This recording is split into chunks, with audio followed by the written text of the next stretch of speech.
weeks, thousands of families are having to deal with the painful experience of watching their loved ones fade away because of Alzheimer's. And this morning, a Frederick widow is turning her grief into action. Here's Evan Kozlov. I didn't know what was happening. I just didn't understand why he wasn't able to do the things that he used to be able to do. As we sit here in her living room, Kathy Siggins hangs on to the memories. After all, that's all she has left of her late husband, Gene. The two met while working at the post office and quickly fell in love. March 30th, 1978, the two got married. These are the happy memories. A decade later, they would fade into a darker period. Gene was starting to forget things. He would bring in wood and then he would feed the fire, feed the fire, feed the fire. And it was like, whoa, this is not good. And so the two went to the doctor, only to get devastating news. And they said, Mr. Siggins, you have Alzheimer's. And we strongly recommend that you get your affairs in order. From there, things quickly got worse. As he started forgetting, Kathy stopped being his wife and became a caregiver. The husband that I had was no longer there. He took pride in being a good provider for his family, and he did well. And to watch him go from there to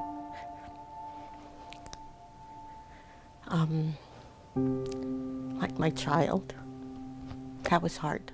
For 10 years, Kathy lived in this purgatory of sorts, caring for her husband and watching him fade.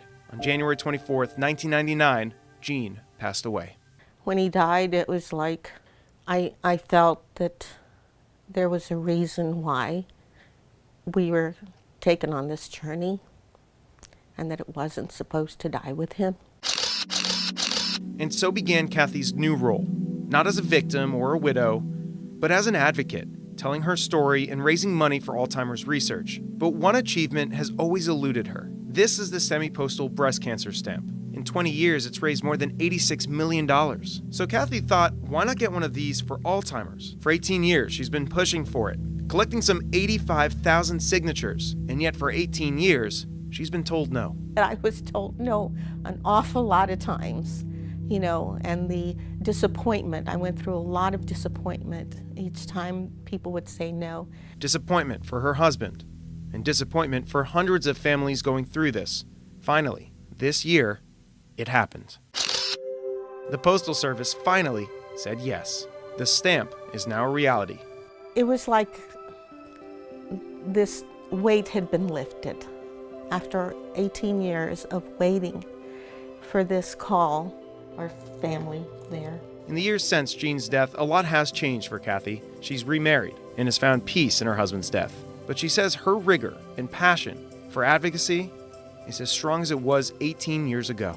If we don't talk about this disease, no one will ever know what it's like to live it. All right, so this story, obviously very personal for me. My family, like many, has been touched by the disease. So just taking off that journalist hat and speaking to you as a person, I urge you to go ahead, buy these stamps right here, 60 cents per stamp.